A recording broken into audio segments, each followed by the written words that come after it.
Hello learners, ये electric field and charge का part 2 है।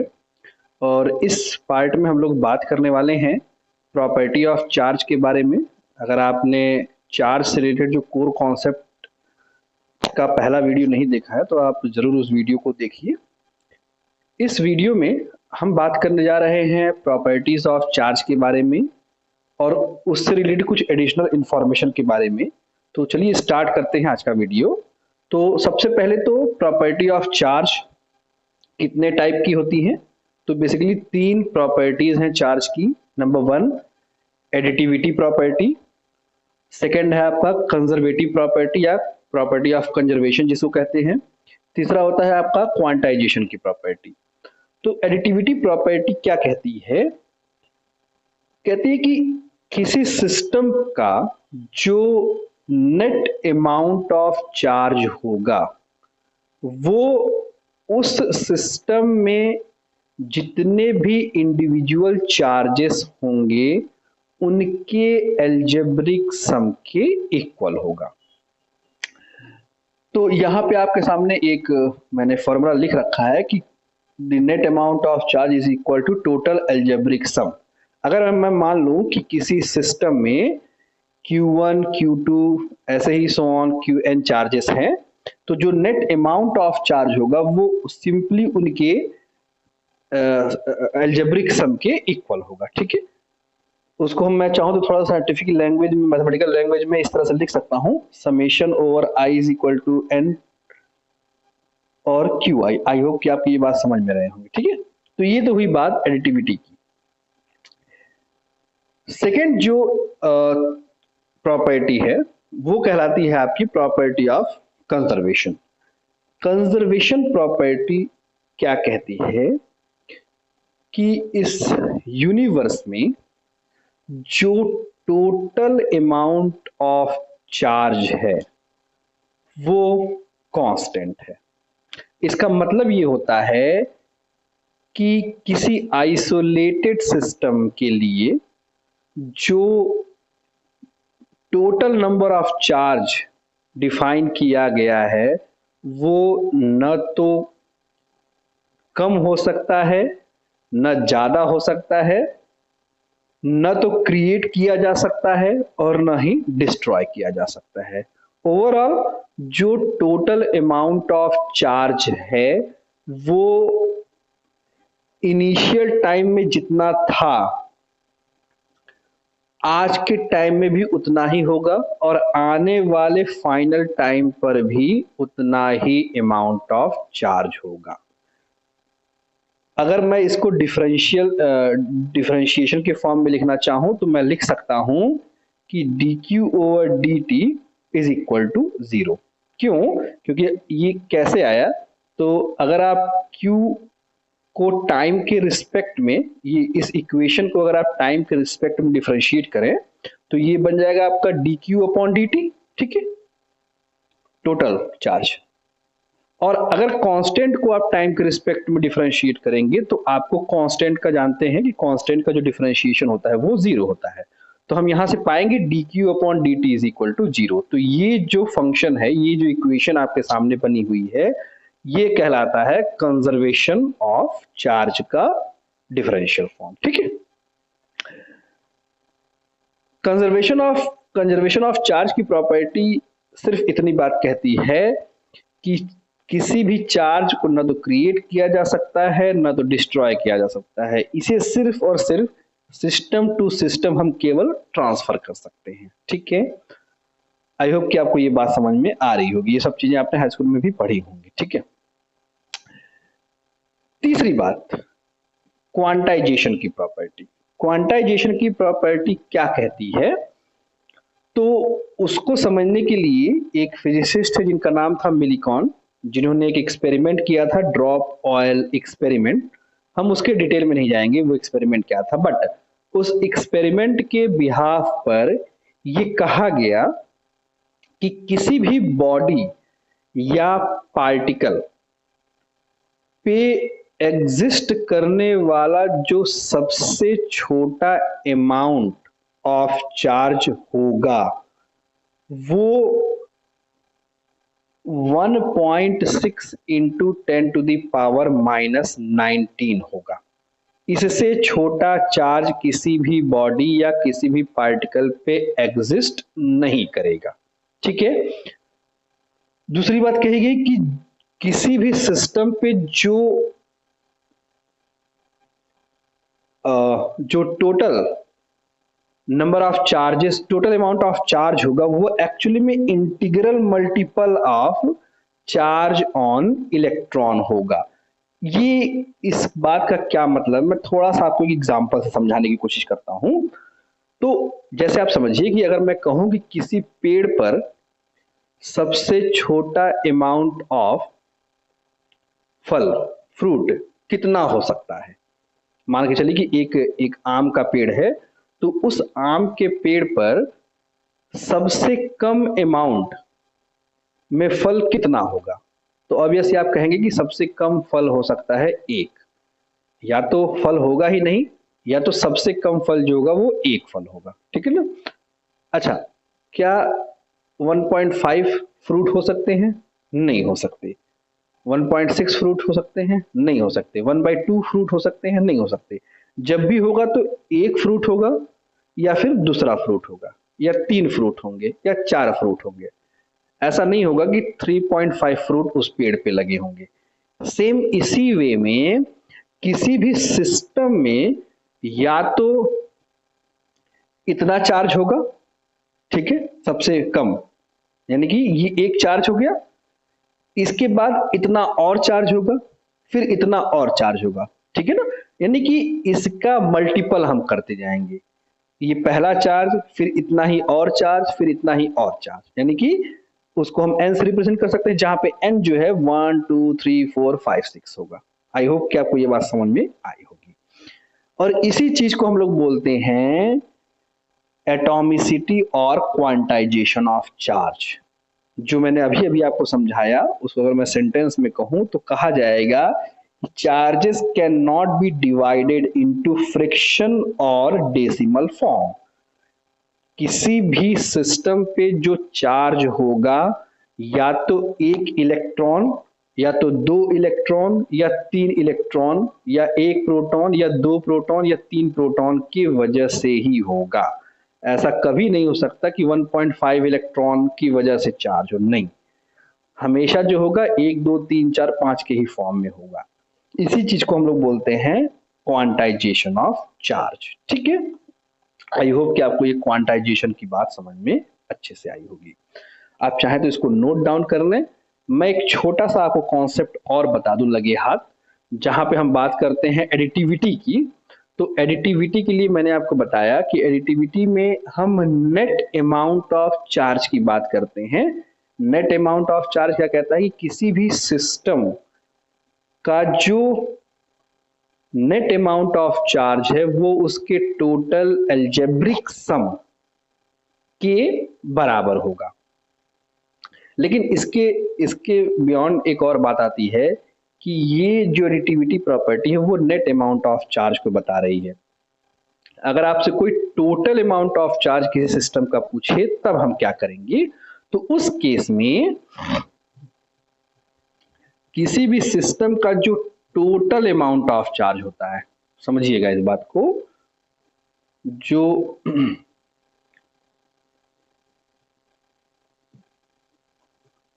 टोटल अमाउंट ऑफ चार्ज होगा किसी सिस्टम का, वो सिर्फ और सिर्फ क्या होगा, उस सिस्टम में प्रेजेंट जितने भी चार्जेस होंगे उनके सिर्फ और सिर्फ मैग्नीट्यूड का सम होगा। तो आप इसको ऐसे लिख लीजिए, सम ऑफ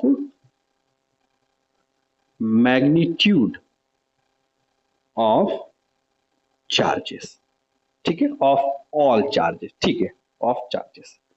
इसका मतलब ये कि इसको मैं ऐसे लिख सकता हूं, magnitude of plus minus Q1 charge plus magnitude of plus minus Q2 charge, ऐसे ही प्लस माइनस Qn चार्ज। ठीक है।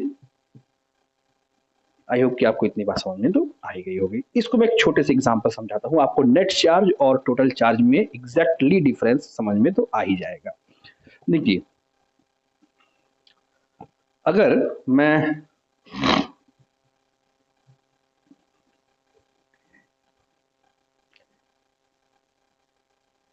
हाइड्रोजन की बात करूं, हाइड्रोजन का 1H1, हाइड्रोजन 1H1, इसका एटॉमिक स्ट्रक्चर कैसा होता है, तो अगर आप देखें तो उसके न्यूक्लियस में एक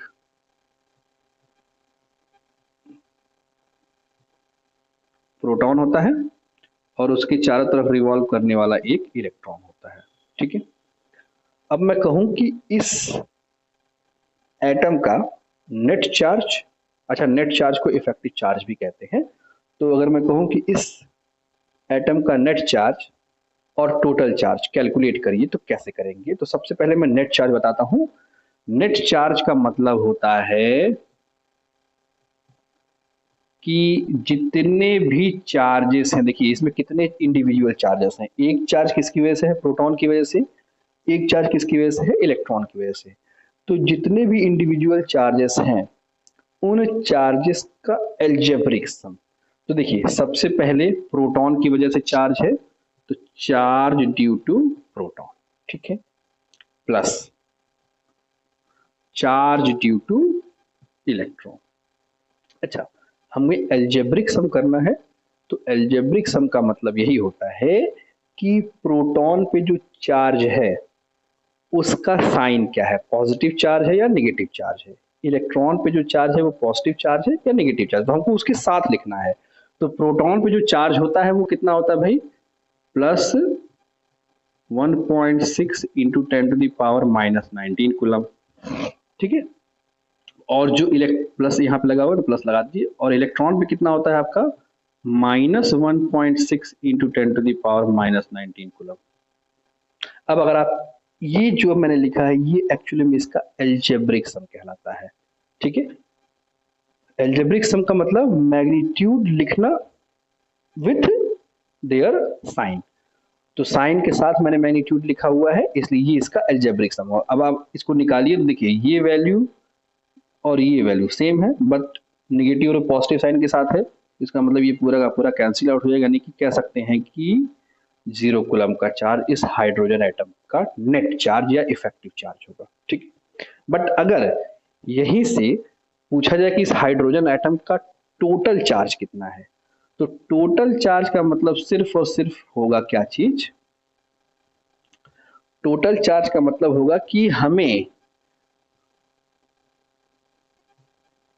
टोटल चार्ज, जितने भी चार्ज इंडिविजुअल चार्जेस हैं उनके मैग्नीट्यूड का सम करना होगा, मतलब प्रोटॉन पे जो चार्ज है उसके मैग्नीट्यूड, ठीक है, प्रोटॉन पे चूंकि पॉजिटिव चार्ज है, और इलेक्ट्रॉन पे जो चार्ज है उसका मैग्नीट्यूड, ठीक है ना। तो जब हम मैग्नीट्यूड लिखते हैं तो सारी की सारी वैल्यू आप जानते हैं कि पॉजिटिव हो जाती है, तो प्रोटॉन पे जो चार्ज होगा वो तो ऑब्वियस सी बात है वो पहले से ही पॉजिटिव है, तो वो कितना हो जाएगा आपका 1.6 इंटू 10⁻⁻19 प्लस ये प्रोटॉन की वजह से चार्ज।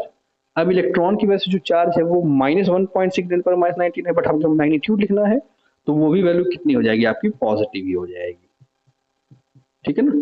अब आप इसको कैलकुलेट करेंगे तो कितना मिल जाएगा आपका, 2 टाइम्स ऑफ समथिंग, यानी ये हो जाएगा आपका 3.2 इंटू 10⁻⁻19 कूलम। आई होप कि आपको ये बात समझ में तो आ ही रही होगी, ठीक है। तो नेट चार्ज और टोटल चार्ज में आप डिफरेंस भी समझ गए, और ये जो तीनों प्रॉपर्टीज हैं आप अच्छी तरह से समझ रहे होंगे, ठीक है। चलिए आगे बढ़ते हैं।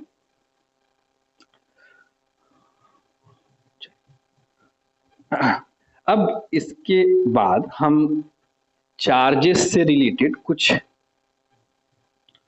एडिशनल इंफॉर्मेशन को टैकल करेंगे जो आपको न्यूमेरिकल सॉल्व आउट करने में और भी बहुत से कॉन्सेप्ट को क्लियर करने में मददगार साबित होगा, ठीक।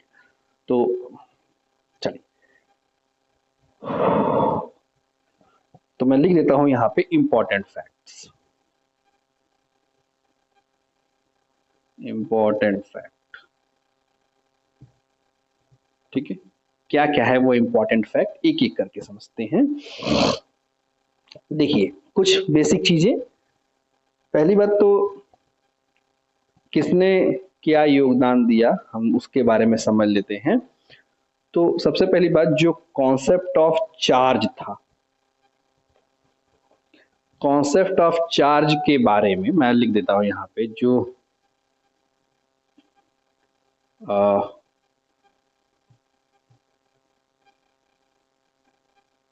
Charge of, sorry,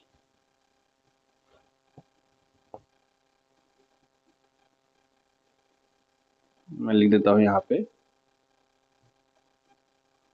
concept of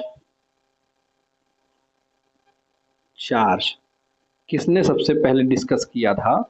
तो वो एक फिजिसिस्ट थे, उनका नाम था विलियम गिलबर्ट, बेंजामिन फ्रैंकलिन ने। ठीक है, जो चार्ज के बारे में पहली बार कॉन्सेप्ट जो जिन्होंने दिया था वो थे मेरे बेंजामिन फ्रैंकलिन ने। इलेक्ट्रिसिटी, इलेक्ट्रिसिटी के बारे में डिस्कशन जिन्होंने किया था वो थे मेरे विलियम गिलबर्ट। ठीक है, atomic theory of charge, atomic theory of charge के बारे में डिस्कशन करने वाले फिजिसिस्ट जिनका नाम था फैराडे।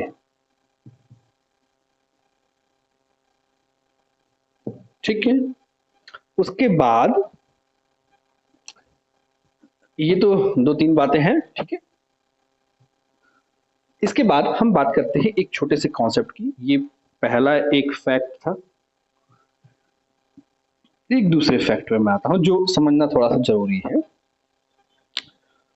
देखिए, जब हम किसी सिस्टम की बात करते हैं,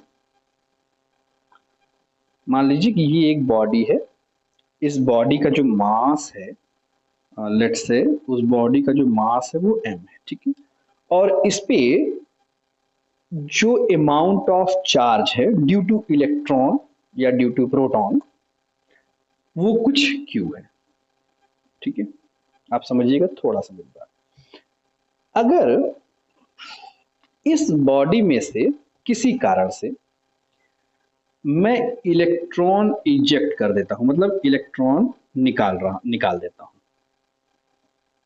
ठीक है, तो उस केस में इस बॉडी का जो मास है, इस बॉडी का जो मास है वो डिक्रीज करने लगेगा, और इस बॉडी पे जो, इस बॉडी का जो नेचर ऑफ चार्ज है, जो जो चार्ज है वो धीरे धीरे पॉजिटिव चार्ज की तरफ टेंड करने लगेगा। जो नेचर ऑफ चार्ज है वो पॉजिटिव चार्ज की तरफ टेंड करने लगेगा। आई होप समझ में आ रहा है आपको। इसी तरह से अगर मैं कहूं कि अगर उस बॉडी में एक्स्ट्रा इलेक्ट्रॉन दे दूं, मैं देता जाऊं, तब उस केस में उस बॉडी का जो मास है वो बढ़ेगा, और वो जो बॉडी का जो नेचर है वो धीरे धीरे नेगेटिव चार्ज की तरफ टेंड होने लगेगा। ठीक है, इसको आप एग्जांपल से समझिए। मान लीजिए कि एक बॉडी है, ठीक है, एक बॉडी है जिसका मास है m, और फिलहाल इस पे कोई भी चार्ज नहीं है। ठीक है, अब अगर कोई भी चार्ज नहीं है तो ऑब्वियस सी बात है, इस पे हम ये कह सकते हैं कि जो पॉजिटिव और नेगेटिव चार्जेस जो हैं वो इक्वल अमाउंट में होंगे, क्योंकि अगर इक्वल अमाउंट में चार्जेस है तो जो नेट चार्ज होगा ऑब्वियस सी बात है जीरो ही होगा। तो अगर मैं ये कहूँ कि इस पे मैं किसी कारण से इलेक्ट्रॉन दे रहा हूँ, ठीक है। तो अब आप मुझे बताइए कि जब इलेक्ट्रॉन मैं दूंगा तो अब ये सी बात है, निगेटिव चार्जेस पॉजिटिव चार्जेस के कंपैरिजन में ज़्यादा होने लगेंगे। तो जैसे ही ज़्यादा होगा, इस बॉडी का चार्ज वाइज नेचर कैसा हो जाएगा, ऑब्वियस सी बात है, ये बॉडी जो है वो निगेटिवली चार्ज हो जाएगी। और चूंकि मैं इलेक्ट्रॉन इसमें इस बॉडी में प्रोवाइड कर रहा हूँ, तो हर एक इलेक्ट्रॉन का अपना मास होगा। तो मास मैं इसमें और इंटर करा रहा हूँ, इसका मतलब इस बॉडी का जो मास है वो ऑब्वियस सी बात है बढ़ेगा, ठीक है। इसी तरह से अगर मैं कहूँ कि एक बॉडी है जिस पे चार्ज 0 है, ठीक है, तो ऑब्वियस सी बात है उस केस में इसमें पॉजिटिव और निगेटिव चार्ज का जो वैल्यू है वो बराबर होगा, क्योंकि तभी नेट अमाउंट 0 हो सकता है। अब अगर यहाँ से मैं चार्जेस या इलेक्ट्रॉन किसी वजह से बाहर निकाल दूं, तो अब बताइए क्या होगा। अब इसी बात है, देखिए, तो जब चार्ज 0 रहा होगा तो उस केस में प्रोटॉन और इलेक्ट्रॉन आपस में बराबर रहे होंगे। अब इलेक्ट्रॉन चूंकि कम हो रहे हैं, निकल रहे हैं, तो इलेक्ट्रॉन कम हो रहे हैं, तो इसका मतलब ऑटोमेटिकली अगर कंपेयर करिए इलेक्ट्रॉन और प्रोटॉन के बीच में, तो प्रोटॉन की वैल्यू बढ़ रही है, ठीक है। तो उस केस में नेचर वाइज ये जो बॉडी है वो पॉजिटिव चार्ज हो जाएगी, ठीक है।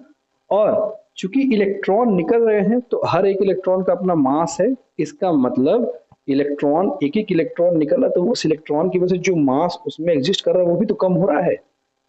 तो यहां से हम ये कहेंगे कि इलेक्ट्रॉन कम होने की वजह से इसका मास जो है वो घटने लग रहा है, ठीक है। तो ये दो कॉन्सेप्ट आप याद रखिएगा। आइए इसके अलावा कुछ और बातें मैं बता देता हूं आपको। एक छोटी चीज जो आप जानते होंगे, मेथड ऑफ चार्जिंग। ये मेथड ऑफ चार्जिंग क्या होती है भाई? किसी भी बॉडी को, मैंने बताया था आपको, मेथड ऑफ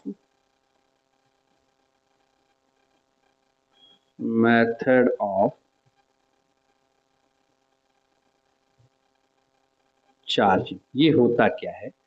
देखिए, मैंने आपको तभी कहा था, अगर आपने पहला वीडियो देखा होगा तो उसमें मैंने बताया था एक बहुत इंपॉर्टेंट बात कि किसी भी मैटर की, किसी भी मासिव मैटर की दो इनहेरेंट प्रॉपर्टी होती है।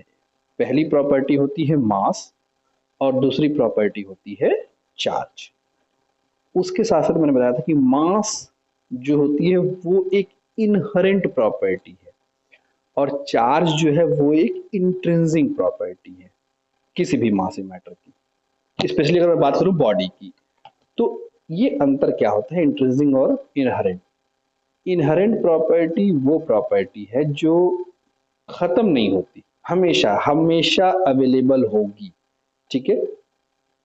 इंट्रिंसिक प्रॉपर्टी क्या होती है, वो छुपी होती है, उसे हमें उस मैटर से निकालना होता है या उस मैटर में क्रिएट करना पड़ता है। वो होता उसी में है बट वो आपको डायरेक्टली नहीं मिलेगा। ये बिल्कुल वैसा ही कंडीशन जैसे आप दूध लेते हैं तो दूध आपको परमानेंट दिखता है, लेकिन अगर मैं कहूं उसी दूध से आपको दही बनाना, तो दही आपको दिखता नहीं है, ठीक है। उसे वो दही वाली जो प्रॉपर्टी है वो आपको डेवलप करनी पड़ती है। आप समझ रहे हैं मेरी बात? इसी को बोलते हैं इंट्रिंसिक प्रॉपर्टी। आपको उसी दूध दूध से पनीर बनाना है तो पनीर आपको डायरेक्ट नहीं दिखता है, ठीक है। उसी दूध से आपको कुछ और बनाना है तो वो जो दूध है वो कहलाएगी, जो दूध का नॉर्मल नेचर जो है वो कहलाएगा उसका इनहेरेंट प्रॉपर्टी। लेकिन उस ऐसा नहीं है कि वो जो पनीर बनाना है वो आपको डायरेक्ट दिख रहा है, वो हमेशा किसी न किसी वजह से या किसी न किसी तरीके से आपको डेवलप करना पड़ता है या क्रिएट करना पड़ता है। तो जब हम किसी सिस्टम से कोई प्रॉपर्टी डेवलप करते हैं या क्रिएट करते हैं वो कहलाती है उसकी इंट्रिंसिक प्रॉपर्टी, ठीक है। तो हम भी जब कोई भी बॉडी लेते हैं तो इसमें देखो, ये इसकी इनहेरेंट प्रॉपर्टी क्या है, मास, क्योंकि मास इस बॉडी का परमानेंट रहेगा चाहे ये किसी भी कंडीशन में हो, ठीक है, लेकिन इस पे चार्ज हमेशा नहीं होगा। ठीक है, जो जो चार्ज है, जो नेट अमाउंट ऑफ चार्ज है, वो हमेशा नहीं रहेगा, वो हमें इस बॉडी में डेवलप करना पड़ेगा। ठीक है, वो डेवलप करने के लिए हमको कुछ तरीकों को अपनाना पड़ेगा, जिसे हम बोलते हैं मेथड ऑफ चार्जिंग। ठीक है, तो जिस मेथड का हम यूज करके किसी भी बॉडी में चार्ज की प्रॉपर्टी डेवलप करते हैं, उस मेथड को हम लोग बोलते हैं इलेक्ट्रिफिकेशन। याद रखिएगा, मेथड ऑफ चार्जिंग को हम लोग बोलते हैं इलेक्ट्रिफिकेशन। ठीक है, याद रहेगा। यानी इलेक्ट्रिफिकेशन वो प्रोसेस है जिसके थ्रू हम किसी भी मासिव बॉडी में चार्ज की प्रॉपर्टी डेवलप करते हैं या क्रिएट करते हैं। ठीक है, ये आप सभी जानते हैं कि किसी भी बॉडी में चार्ज डेवलप करने की तीन बेसिक मेथड्स होते हैं। पहला होता है आपका फ्रिक्शन मेथड, आपने बहुत पढ़ा होगा। Friction method. एक आपने पढ़ा होगा कंडक्शन मेथड, और एक आपने पढ़ा होगा इंडक्शन मेथड। ये तीन तरह की चीजें आपने हमेशा पढ़ी होंगी। फ्रिक्शन मेथड मतलब अगर कोई एक आइसोलेटेड बॉडी है जिसका नेट अमाउंट ऑफ चार्ज 0 है, अगर इसको हम किसी दूसरी बॉडी के साथ रब करें या फ्रिक्शनलाइज करें, तो जो बॉडी होती है उसमें चार्ज, आइदर पॉजिटिव चार्ज या नेगेटिव चार्ज की प्रॉपर्टी डेवलप हो जाती है। ठीक है, इंडक्शन मेथड हम ये कहते हैं कि अगर कोई दो बॉडी हैं और उनके बीच में विदाउट एनी फिजिकल कनेक्शन के थ्रू अगर हम बॉडी में चार्ज की प्रॉपर्टी डेवलप कर पाए, तो वो कहलाता है मेरा इंडक्शन मेथड। ठीक है, और कंडक्शन मेथड आप बहुत अच्छे से जान रहे होंगे, वो मैं आपके लिए छोड़ रहा हूँ क्योंकि आपने क्लास 10th में जरूर पढ़ा होगा। ठीक है, तो ये तो होती बात मेथड ऑफ चार्जिंग की। नाउ एक और बात रह जाती है, और वो बात है कि मास वर्सेस चार्ज, मतलब मास और चार्ज, जो कि एक ही मासिव मैटर की दो प्रॉपर्टीज है, दो कोर प्रॉपर्टीज हैं, इनके बीच में क्या डिफरेंस है। ठीक है, तो चलिए एक एक करके मैं आपको डिफरेंसेस बताता हूं। सबसे पहली चीज, मास की वजह से किसी भी, देखिए ये है एक मैटर, इसकी दो कोर प्रॉपर्टी होगी। एक इसकी प्रॉपर्टी होगी जो कि इनहेरेंट होगी, जिसको हम लोग मास कहते हैं। ठीक है, और दूसरा प्रॉपर्टी होगा जिसे हम लोग चार्ज कहेंगे। तो मास की वजह से इस बॉडी के चारों तरफ जो फील्ड बनता है, उस फील्ड को आप लोगों ने क्लास 11th में जरूर पढ़ा होगा। मास की वजह से क्रिएट होने वाला जो फील्ड है, उसे हम लोग कौन सा फील्ड कहते हैं भाई? उसे हम लोग कहते हैं ग्रेविटेशनल फील्ड। ठीक है, जानते होंगे आप लोग, पढ़ा भी होगा, पूरा का पूरा चैप्टर ही रहा होगा। ऐसे ही इस बॉडी की जो चार्ज वाली प्रॉपर्टी है, वो प्रॉपर्टी जो फील्ड अपने आसपास डेवलप करती है, उसे हम कहते हैं इलेक्ट्रिक फील्ड। ठीक है, ये तो पहली बात हुई। मास की वजह से जो फोर्स का इफेक्ट हम फील करते हैं, उसे कौन सा फोर्स कहते हैं भाई? तो उसे हम लोग कहते हैं ग्रेविटेशनल फोर्स। और चार्ज की वजह से जो फोर्स हम लोग फील करते हैं, उस फोर्स को हम लोग बोलते हैं इलेक्ट्रोस्टैटिक फोर्स, कुछ लोग इसको कूलम फोर्स भी कहते हैं। ठीक है, आप इसका फुल फॉर्म लिख दीजिए, मैं बोल तो रहा हूं, बहुत ज्यादा नहीं बोलना चाहिए। अच्छा, मास की वजह से जो फोर्स लग रहा है उसको तो हमने ग्रेविटेशन फोर्स कह दिया। वो फोर्स नेचर वाइज कैसा होता है, तो आप जानते हैं ग्रेविटेशनल फोर्स हमेशा दो बॉडी के बीच में जो ग्रेविटेशनल फोर्स लगता है वो हमेशा अट्रैक्टिव होता है। तो हम कह सकते हैं कि मास की वजह से जो लगने वाले फोर्स का नेचर होगा वो हमेशा अट्रैक्टिव फोर्स होगा। सही है। लेकिन चार्ज, दो चार्जेस के बीच में लगने वाला जो फोर्स है चार्ज की वजह से, वो अट्रैक्टिव फोर्स भी हो सकता है और रिपल्सिव फोर्स भी हो सकता है, दोनों हो सकते हैं। मैंने बताया था ना, सेम चार्जेस अगर होंगे तो रिपल्सिव फोर्स होगा, और अगर अपोजिट चार्जेस होंगे तो ऑब्वियस सी बात है अट्रैक्टिव फोर्स होगा। एक जो सबसे इंपॉर्टेंट डिफरेंस है वो क्या है, मैंने अभी 10 मिनट पहले बताया कि चार्ज जो है वो क्वांटाइज्ड है, क्वांटाइज्ड है,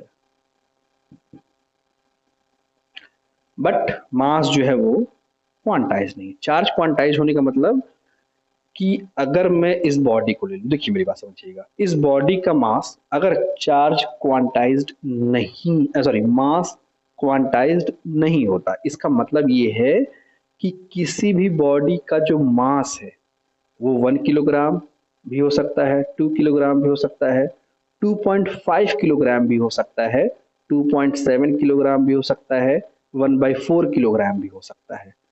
ठीक है, ऐसा कोई रिस्ट्रिक्शन नहीं है कि 1 किलोग्राम के बाद सीधे 2 किलोग्राम ही हो सकता है, या 2 किलो बाद सीधे 3 किलोग्राम ही हो सकता है, ऐसा नहीं होगा। बॉडी का मास किसी भी मैथमेटिकल फॉर्म में मैथमेटिकल नंबर में लिखा जा सकता है, चाहे वो इंटीजर नंबर हो या डेसिमल फॉर्म में हो, चाहे फ्रैक्शनल फॉर्म में हो, किसी भी फॉर्म में मास की वैल्यू हमें किसी भी बॉडी की मिल सकती है। लेकिन अगर इस बॉडी पे जो चार्ज होगा वो सबसे कम कितना होगा, मैंने बताया था कि सबसे कम अमाउंट ऑफ चार्ज जो होगा वो 1.6 × 10⁻19 कूलम होगा। अगला चार्ज कितना होगा, तो अगला चार्ज उतना ही चार्ज जोड़ के होगा, मतलब 1.6 × 10⁻19 कूलम प्लस उतना अगर और भी जोड़ेंगी तो उतना और। ऐसा नहीं कह सकते कि उसमें फ्रैक्शनल फॉर्म में हो, आप समझ रहे हैं मेरी बात। ठीक है, तो ये चीज हम कह सकते हैं वो क्वांटाइज्ड है। ठीक है, एक और इंपॉर्टेंट बात, किसी भी मैटर का जो मास होता है, मास ऑलवेज डिपेंड्स वेलोसिटी। ठीक है, बॉडी का जो या किसी भी मासी मैटर का जो मास होता है वो बॉडी के वेलोसिटी पे डिपेंड करता है। वेलोसिटी कम या ज़्यादा होगी तो बॉडी का मास भी कम या ज़्यादा होगा। लेकिन चार्ज के साथ ऐसा कुछ नहीं है, बॉडी में चार्ज वेलोसिटी पे बॉडी की डिपेंड नहीं करता, चाहे वेलोसिटी 0 हो या कुछ भी हो, अमाउंट ऑफ चार्ज वेलोसिटी पे डिपेंड नहीं करता है। ठीक है, आई होप कि आपको ये बात समझ में आई होगी। एक और बात, किसी बॉडी में अगर मास है, समझिएगा, हो सकता है, लेकिन ये जरूरी नहीं है कि उसमें चार्ज भी हो सकता है, हो सकता है। ठीक है, लेकिन अगर किसी बॉडी में चार्ज है तो इसका मतलब है कि उसमें मास होगा ही होगा। याद रखिएगा ये चीज, मैंने स्टार्टिंग में बताया था शायद पिछले वीडियो में कि किसी भी बॉडी में अगर मास है तो ये ज़रूरी नहीं है कि उसमें उस बॉडी में चार्ज भी हो। लेकिन अगर किसी बॉडी में चार्ज है इसका मतलब है कि उसमें मास होगा ही होगा। विदाउट मास किसी भी फिजिकल सिस्टम में चार्ज होने की बात हो ही नहीं सकती है। ठीक है, आई होप कि आपको ये बात समझ में आई होगी। तो ये इतनी बातें थी जो कि आपको जानना चाहिए था। मेरे हिसाब से इंटर लेवल पे चार्ज से रिलेटेड जो कॉन्सेप्ट है वो आपके लिए इनफ है। अगर इसके अलावा कोई और एडिशनल इन्फॉर्मेशन मुझे लगेगा तो मैं आपको बाद में बता सकता हूँ, बट वैसे मुझे लग रहा है कि ज़रूरत नहीं पड़ेगी। अगर आपको कुछ सजेशन देना हो तो आप बिल्कुल दीजिए। पार्ट 3 में हम सिर्फ और सिर्फ चार्ज में जो हमने 2 या 3 फॉर्मूले पढ़े हैं, additivity of charge, quantization of charge और कंजर्वेशन ऑफ चार्ज में मैंने एक डिफरेंशियल फॉर्म लिखा था, इससे रिलेटेड कम से कम अच्छे अच्छे 20-25 न्यूमेरिकल सॉल्व करेंगे, ताकि आपका जो कॉन्सेप्ट ऑफ चार्ज है वो न्यूमेरिकल पॉइंट ऑफ व्यू से भी बहुत अच्छा हो जाए। ठीक है, तो इस वीडियो में कुछ कमी अगर रह गई तो आप मुझे ज़रूर बताइएगा। मैं कोशिश करूंगा कि और अच्छा आपको कंटेंट देने की कोशिश जरूर करना चाहूंगा। ठीक है, फिलहाल के लिए आज इतना ही। नेक्स्ट पार्ट में हम लोग फिर मिलते हैं। ठीक है, थैंक यू।